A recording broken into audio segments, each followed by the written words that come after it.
বর্তমান সরকার তত্ত্বাবধায়ক নয়, গণ অভ্যুত্থানের, তাই রাষ্ট্রের গুরুত্বপূর্ণ সংস্কারে তারা অঙ্গীকারাবদ্ধ। এসব সংস্কার স্থায়ী করতে সরকার হ্যাঁ ভোটের প্রচারণা চালাতে পারে, এমন মন্তব্য করেছেন সুশাসনের জন্য নাগরিক সুজনের সম্পাদক বদিউল আলম মজুমদার। দুপুরে রংপুরে গণ অভ্যুত্থানের আকাঙ্ক্ষা, সংস্কার ও নির্বাচনী ইশতেহার বিষয়ক বিভাগীয় সংলাপে যোগ দিয়ে তিনি কথা বলেন।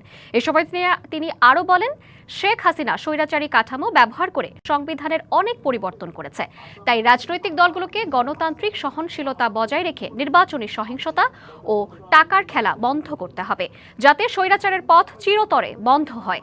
সুষ্ঠু নির্বাচন প্রসঙ্গে তিনি বলেন, নির্বাচনী মাঠ পুরোপুরি নিরপেক্ষ না হলেও সন্তোষজনক পরিবেশ রয়েছে। এই সরকার এই সংস্কার করার জন্য তারা অঙ্গীকারাবদ্ধ এবং তাই তারা এই সংস্কারের পক্ষে হ্যাঁ ভোটের পক্ষে তারা প্রচারণা চালাতে পারে। হ্যাঁ ভোট দেবেন, না হয় না ভোট দেবেন। হ্যাঁ ভোট দেওয়া মানে আপনি সংস্কারের পক্ষে, আর হ্যাঁ না ভোট দেওয়া মানে আপনি যে অবস্থা বিরাজ করছে সেটাই আপনার কাছে গ্রহণযোগ্য।